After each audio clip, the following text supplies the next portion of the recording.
సానికి మరో వాగు కట్టలు తెంచుకుంది. మరిపెడ మండలం ధర్మారం గ్రామం మాన్సింగ్ తండాలో దారుణం జరిగింది. ఎదురసాయిపేట డామ్ను వరద ముక్కలు చేసింది. మహబూబాబాద్ జిల్లాను జరిగిన ఆకేరు వాగు బీభత్సాన్ని మా 99 టీవీ ప్రతినిధి శ్రీధర్ లైవ్లో అందిస్తారు. శ్రీధర్ చెప్పండి. జ్యోతి, ఈరోజు సీఎం రేవంత్ రెడ్డి పర్యటన అయితే ఒకవైపు ఉంటే మరోవైపు మాత్రం మహబూబాబాద్ జిల్లాకు ఖమ్మం జిల్లాకు బార్డర్ లో ఉన్నటువంటి ఒక దృశ్యాలను 99 టీవీ ఒక ప్రత్యేక దృశ్యాలను మీకు అందిస్తున్నట్టు చెప్పుకోవచ్చు. దాదాపుగా ఒక బ్రిడ్జి, ఇక్కడ ఉన్నటువంటి బ్రిడ్జిని 9 ముక్కలుగా చేసుకుంటూ వెళ్ళిపోయింది ఆకేరు వాగు.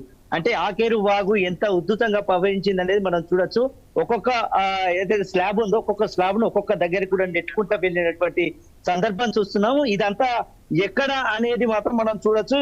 ఇది ప్రస్తుతం అయితే మహబూబాబాద్ కు అదే విధంగా ఖమ్మం జిల్లాకు సంబంధించినటువంటి మరిపేడ మండలం ధర్మారం గ్రామం మాన్సింగ్ తండాలో ఇదైతే చోటు చేస్తుందని చెప్పుకోవచ్చు. ఇక్కడ ఉన్నటువంటి గ్రామాలు దాదాపుగా ఖమ్మం అదే విధంగా మహబూబాబాద్ అంటే ఉమ్మడి వరంగల్ జిల్లాకు అనుసంధానంగా ఉన్నటువంటి బ్రిడ్జి గత 6 ఏళ్ల క్రితం బీఆర్ఎస్ ప్రభుత్వంలో మంత్రి తుమ్మల నాగేశ్వరరావు ఆధ్వర్యంలో ఇది నిర్మింప తలపెట్టింది అనేది మాత్రం ఇక్కడ ఉన్నటువంటి గ్రామస్తులు చెప్తున్నారు. అయితే 3 రోజుల క్రితం కురిసినటువంటి భారీ వర్షాలకైతే ఇక్కడ ఉన్నటువంటి గ్రామస్తులకు పూర్తిగా రాకపోకలు నిలిచిపోయాయి. అదే విధంగా అటు ఖమ్మంకు వెళ్లాలన్నా ఇక్కడ మహబూబాబాద్ కు రావాలన్నా గానీ పూర్తిగా రాకపోకలు నిలిచిపోవడంతోనే అక్కడ ఉన్నటువంటి గ్రామస్తులు అయితే 3 రోజుల నుంచి అంటే గ్రామ నిర్బంధంలో అంటే వాటర్ నిర్బంధంలో ఉన్నారనేది మాత్రం ప్రస్తుతం మనకు తెలుస్తా ఉంది.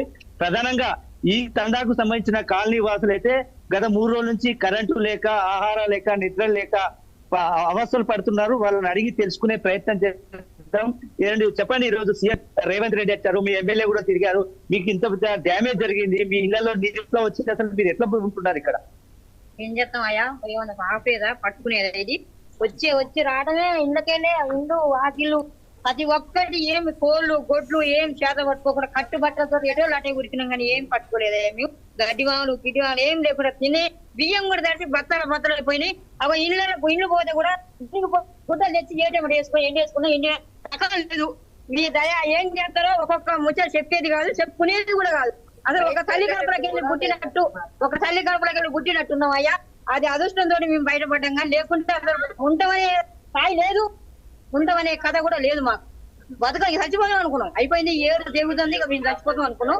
ముక్కలు ఇట్లా ఏరి ఇట్లా ఒక జంప్ చేసి ఏరు తెగిపోయిన తర్వాత మా జాగ్రత్త మేమంట ఎవరు గుడ్ల వాళ్ళు ఉన్నాం కానీ ఒక్కలన్నా ఒక సీఎం కానీ ఒక గింజ కలెక్టర్ వచ్చిందన్నా ఎవరన్నా ఒక్క నాదుడే, ఒక ఆడతల్లి, ఒక మగతల్లి ఆ ఏరు దాటి వచ్చిన నాదుడు లేడు. ఒక్క నుంచి ఇప్పుడు మైపాడ్ నుంచి చక్కగా రూటే ఉంది, పొరి నుంచి రావచ్చు. ఒక ఎస్ఐ కనీసం ఒక కానిస్టేబులే, ఒక ఆడతల్లి, ఒక మగతల్లి ఎవరు రాలేదయ్యా. ఎందుకో మా మీద నాదుడే లేడు. ఈ ఊళ్ళోకి వచ్చిన నాదుడు లేడు, చూసిన నాదుడే లేడు. మంచినీళ్ళు తాగుతురా, మీ పిల్లలు ఎట్టున్నారు, తల్లులు ఎట్టున్నారు, ఈ గొడ్డెటు పోయింది అది చూసిన మనిషి లేడయ్యా లేడు. మీరు చెప్పండి అమ్మా, ఈ 3 రోజుల నుంచి ఎట్లాంటి పరిస్థితిలో ఉన్నారు? ఈ వాగు ఊరంతా ఎట్లా మునిగింది? మీరు అక్కడ ఎట్లా తట్టుకున్నారు? మీరు అసలు మేము ఘోరంగా తట్టుకున్నాం అంటే అసలు మేము ఉండే పరిస్థితి ఇక్కడ సెంటర్ లో నిలబడి అసలు ఎట్లా ఉందో మా పరిస్థితి అయితే ఎవరన్నా ఇక్కడ వచ్చి చూడలేదు. అన్ని కొట్టుకపోయినాయండి. మేము అసలు వాడుకు దాటి ఇంట్లోకి రాడా పరిస్థితి కూడా లేదు. ఎవరన్నా వచ్చి ఇట్లా చూడలేదండి. మా పరిస్థితి ఎవరు చూసేటట్టు లేరు అసలు. మేము కాబట్టి తట్టుకున్నాం కానీ ఇంకో వేరే వాళ్ళైతే తట్టుకోలేకపోదురండి ఆ నీళ్ళని చూసి. మీరు చెప్పండి, ఈ వాగు ఎప్పుడో నిర్మితమైంది, దీని పరిస్థితి ఎట్లా ఉంది, ఎన్ని కిలోమీటర్ల మేరకు దీని ప్రభావం, మీ వాటర్ ఫ్లోటింగ్ ఎట్లా మీ ఊర్లోకి వచ్చింది? ఇక్కడ నుంచి కనీసం 1 కిలోమీటర్ దూరం మా ఊరు పక్కన వచ్చేది సార్. మేమందరం డాబాలు ఎక్కాం, ఏటు పోవడానికి వీల్లేదు, చుట్టూ కమ్మేసాయి ఓట్లు. డాబాలు ఎక్కేసాం. ఇంతవరకు ఏ ఎమ్మెల్యే రాలే, ఒక కలెక్టర్ రాలే, ఎవ్వరు రాలేదు సార్. కనీసం 3 రోజులు కరెంటు కూడా లేదు. మా విలేజ్ కింద మానసిక తండం ఉన్నది, చిన్న పిల్లలు కానీ అయితే దారుణం. వాళ్ళకు కనీసం ముట్టించుకుంటున్న ప్రభుత్వం దొరకడం లేదు, ఏది కూడా లేదు. కనీసం పోవడానికి బంగ్లాపై తెద్దామన్నా పోలేకపోతాను, మహబూబాబాద్ పోదామన్నా పోలేకపోతాను. వర్షానికి మమ్మల్ని ఇంతవరకు ఒక ఎమ్మెల్యే రాలే, ప్రతి ఒక్కళ్ళు ఎవరు రాలే. మాది మేమే చేసుకుంటాం తప్ప. కానీ ఈ రోజు సీఎం గారు కూడా వచ్చిన కానీ కనీసం 1 కిలోమీటర్ దూరంగా ఉండదు. ఆ నుంచి ఇక్కడ కూడా రాలేకపోయింది సార్. మేము చెప్పాము, కలెక్టర్ కూడా చెప్పాము సార్. ఇంతవరకు మా దగ్గరికి ఎవరు కూడా రాలేదు. ఎస్సీ కాలనీ ఉన్నా సార్, అది కూడా చాలా భూమిపోయింది. ఒక 32 కూలిపోయింది. కరెంట్ పరిస్థితి ఎట్లా ఉంది? కరెంట్ ఇంతవరకు లేదు సార్. మొత్తం దారుణం, మొత్తం పోలు ఎగినాయి. మీరు కూడా చూడండి, కాకపోతే పోలు ఎగినాయి. మేము కరెంట్ డిపార్ట్మెంట్ వాళ్ళు చెప్పాం, మేమేం చేయం, మా దగ్గర మంది లేరు, మీరు వస్తే మేము చేస్తాం, మా తింటానికి వెళ్ళే మేము అంటే మీరు వస్తే చేస్తామని మమ్మల్ని పట్టించుకోవట్లేదు అసలు.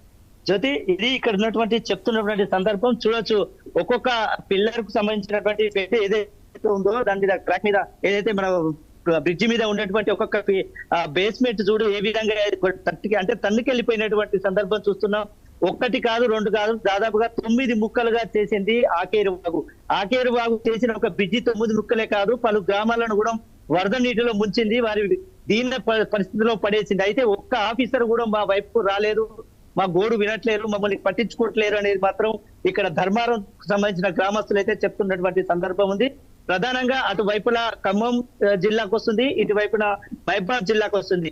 ఈ మధ్యలో ఉన్నటువంటి ఆకేరు వారు ఉధృతం మాత్రము ఈ రోజు పలు గ్రామాలనైతే జలదిగ్బంధంలో పడేసింది. వాళ్ళ ఆకలికి, కన్నీరుకు, వారి కరెంటుకు అన్నిటికీ ఆటంకం కలిగించింది. ఇప్పటికైనా ప్రభుత్వ అధికారులు, సీఎం రేవంత్ రెడ్డి, అదే విధంగా ఇక్కడ జిల్లా కలెక్టర్ పూర్తిగా ఈ పరిస్థితిని పరిగణలోకి తీసుకొని సరైన అధికారులను, అదే విధంగా వారికి కావాల్సినటువంటి అవసరాలను తీర్చాలంటూ కన్నీటి వేదతో దర్బారం ఉన్నటువంటి గ్రామస్తులు చెప్తున్న పరిస్థితి అయితే మహబూబాబాద్ జిల్లా బార్డర్ లో చోటు చేసుకుంది. ఈ విధంగా రాష్ట్ర వ్యాప్తంగా కాదు, దేశ వ్యాప్తంగా కూడా వర్షాల బీభత్సం అయితే విపరీతంగా ఉన్నాయి. ప్రధానంగా మహబూబాబాద్ జిల్లాలో అత్యధికంగా 30 ఏళ్ళు చరిత్ర తిరిగేసినటువంటి వర్షపాతం నమోదు కావడం మాత్రం వీళ్ళ పాలిట శాపంగా మిగిలిందనుకోవచ్చు. జ్యోతి, రైట్, థ్యాంక్ యూ శ్రీధర్.